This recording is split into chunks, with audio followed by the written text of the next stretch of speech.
Campaign 2020 is sponsored by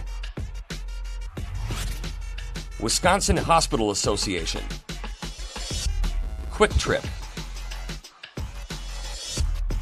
Wisconsin Counties Association, Wisconsin Realtors Association, and Wisconsin Operating Engineers Local 139.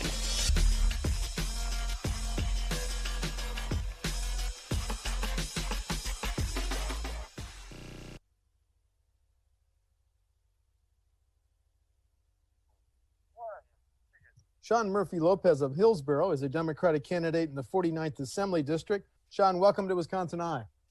Thanks, Steve. It's great to be here. When I go through your campaign materials, you are emphasizing rebuilding, strengthening rural Wisconsin. Give us 1, 2, maximum 3 ideas quickly to do that, please. Sure. One idea would be to take part of the manufacturing tax credit, which goes mostly to wealthy people, and give that tax credit to people who invest in small businesses in declining rural areas, so places that are losing population. Another idea would be in school districts where we have steeply falling school enrollment, to give tax credits to families who stay or will move to these school districts. We've seen no movement on this in this area. All we hear is talk about how we're losing students, but we don't see changes. The third place is, how does our Department of Agriculture in this state spend their grant money? What types of farmers are they giving that money to? We need to be focusing on stopping the decline in farms. You know, we don't want to see more farms disappear out here. So how can our state agriculture department make sure that money is going to places that are going to keep family farmers in business? Well, talking about the state budget and your tax proposals, you know, the pandemic is causing some concern about a drop in state tax collections. So if we had a drop in state tax collections, it sounded to me like you would retool our tax code in some of these ways to cope with any, I'm making up a number, 1 billion drop in tax collections, right? Well, Steve, I don't think that what's happening with the recession and the virus is going to, and those ideas I mentioned we're not going to be able to avoid dealing with that steep drop in revenue. And the reason I know this is I serve as a county board supervisor in Richland County, and I chair the finance committee. And we have a meeting tomorrow to deal with $1 million in budget cuts, and that's out of a $10 million budget that we collect with local property taxes. So this is a really challenging situation, and we really have to look at how can we reduce our spending. I say this as a fiscal conservative, but we also have to look at how can we raise revenues.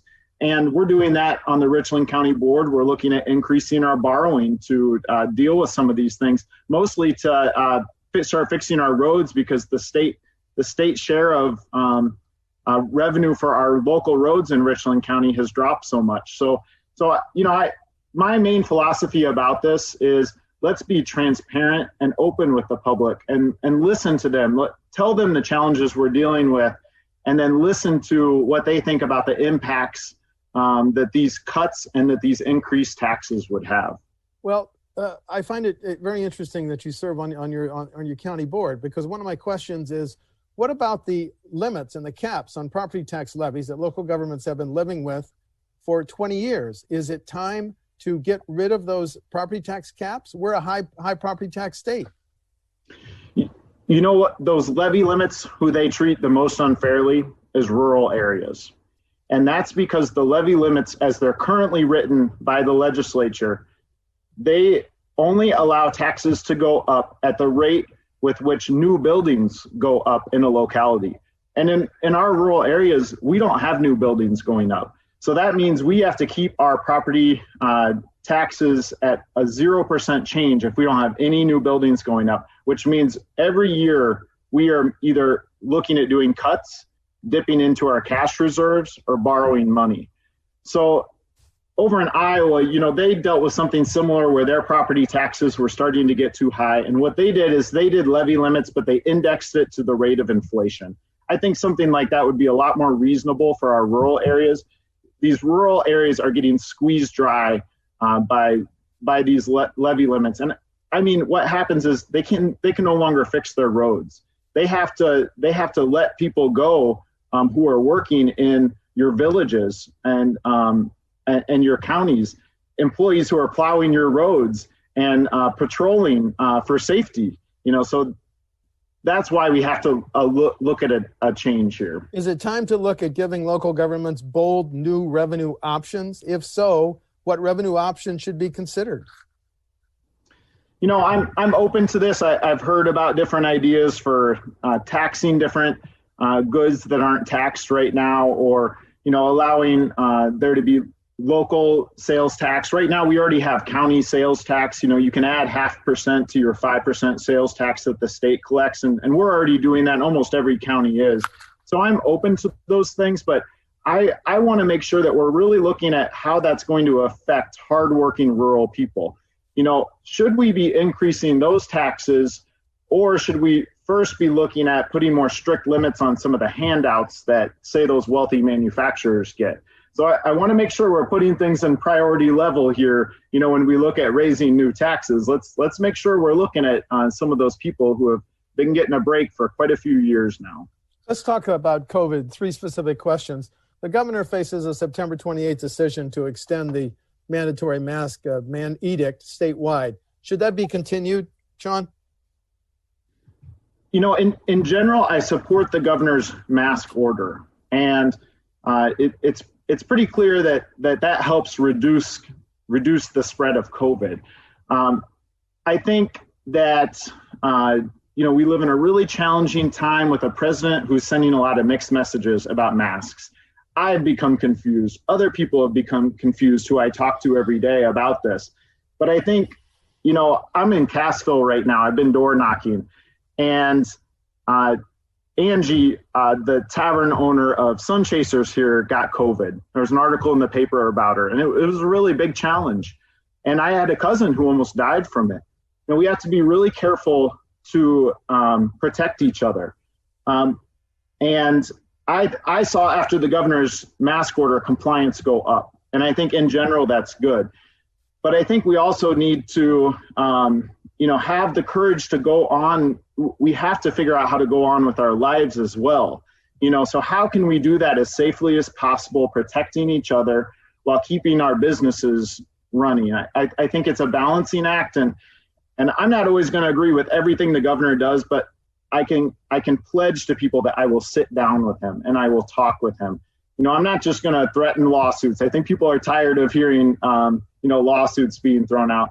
They want people who are going to sit down, talk about their disagreements, and work things out. And I think that applies to the mask issue. Well, you mentioned lawsuits. State Senator Capping has just introduced a bill that says if you're an organization and you're following COVID-19 protocols to protect your patients, customers, or employers, you couldn't be sued over COVID.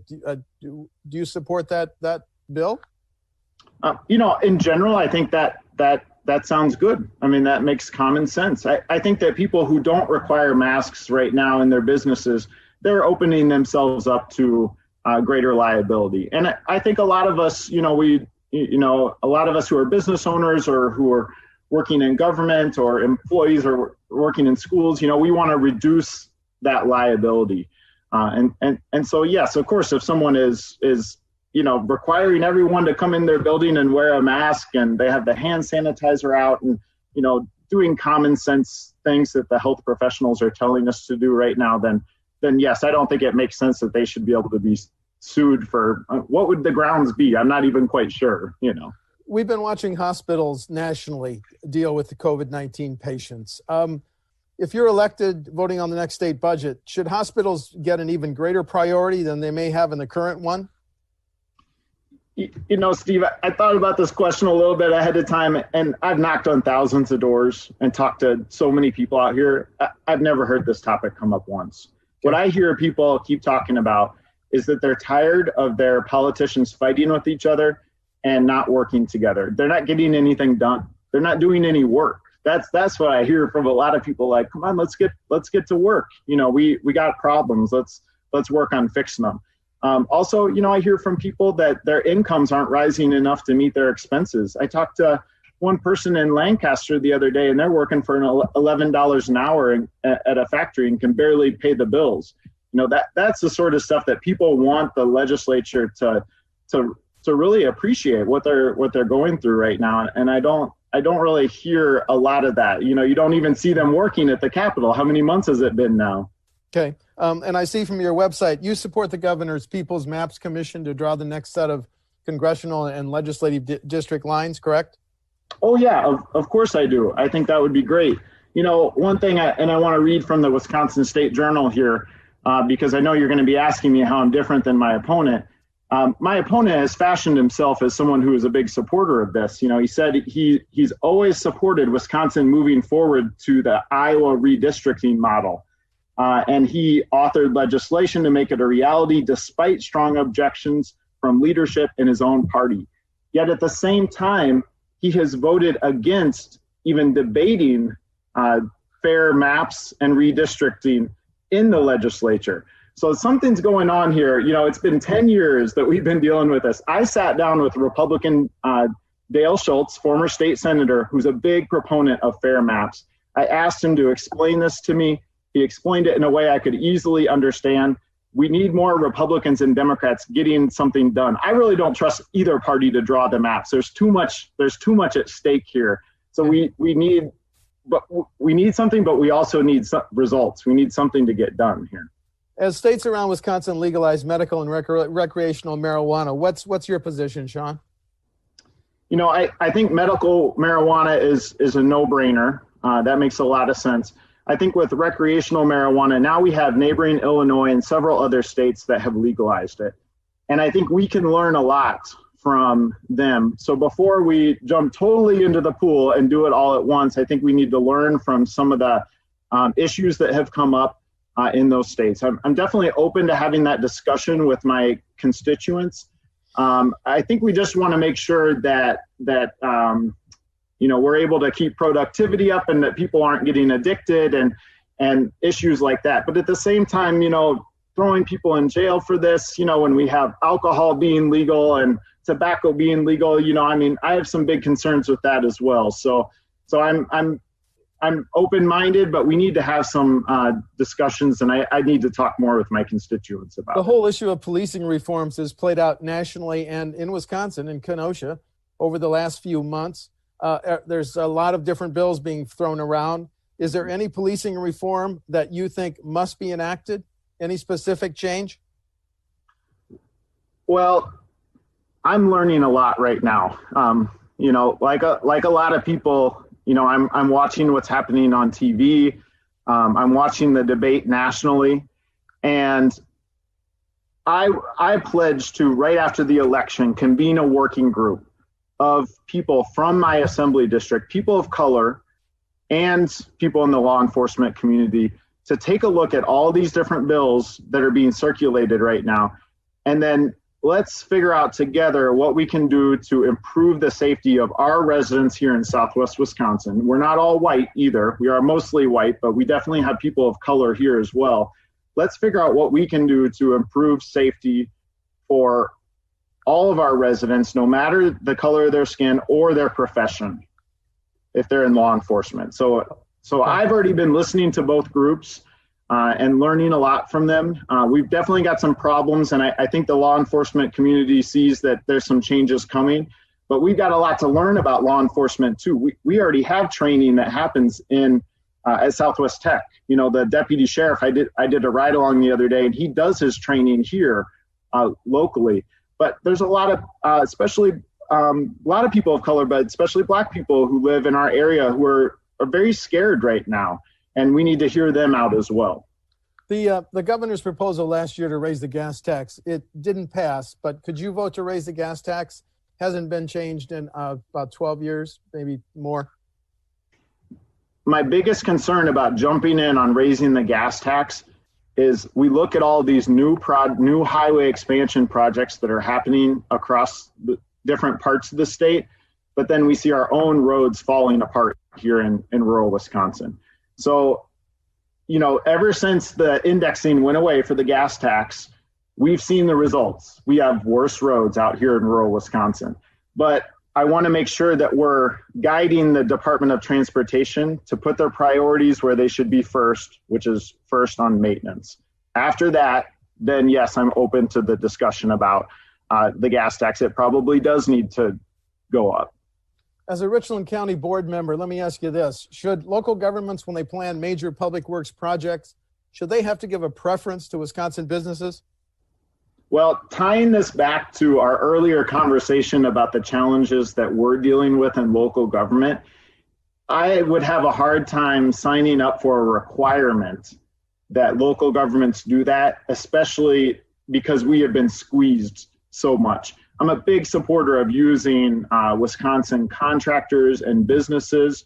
I think we see too much power and money going away to corporations and things far away. But if we've got a road project in Dickeyville and we've got a contractor over in Dubuque, Dickeyville's a little village 10 miles outside of Dubuque, Iowa, and we're going to say that they can't use that Dubuque contractor who came in with a low bid because there's someone over, in another part of Wisconsin. To me, that doesn't quite make sense, but let's figure out ways to encourage it and not put a new unfunded mandate on local governments. We're almost out of time, but I have two more questions just quickly. Why do you support voting by mail? So I think the main issue that I've seen, I've never absentee voted before this year, but because of the virus, I decided to do it. And one thing that was so interesting to me is I was able to take that ballot and sit down and really think through what I wanted to do. I was able to research things. And I think we need to explore that option more. I have concerns, like a lot of people do, about putting my ballot in the mail. I'm not quite sure it's going to get to the destination. So I deliver my ballot personally to my town clerk out in the country.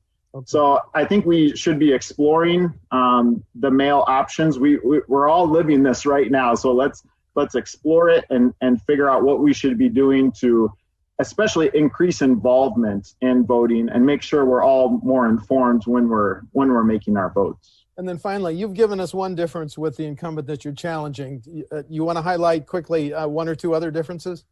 Yeah, I'd say, I don't just talk like an independent, I vote like an independent.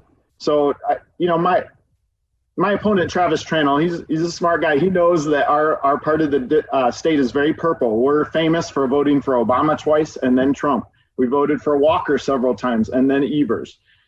But when it comes down to it, what's the voting record actually look like? My opponent usually votes almost always with the Republicans. You look at my voting record, which I'll send anyone if they'd like it, or it's online also on the Richland County Board. I vote independently. I'm a fiscal conservative, but I'm not afraid to vote for progressive values if they put hardworking rural people first. So that's going to be the main difference. I'm going to be a genuine independent. I'm going to be a lot of people out here, they want to see a straight shooter. They want someone who's going to tell them the truth and listen to them. And I'm also a good listener. And I think we need to be doing more of that right now. Shaun Murphy-Lopez of Hillsboro is a Democratic candidate in the 49th Assembly District. The election is November 3. Shaun, thank you for talking to WisconsinEye. Oh, it's just been great, Steve. Thank you. Thank you. Take care. Campaign 2020 is sponsored by Wisconsin Hospital Association, Quick Trip, Wisconsin Counties Association, Wisconsin Realtors Association, and Wisconsin Operating Engineers Local 139.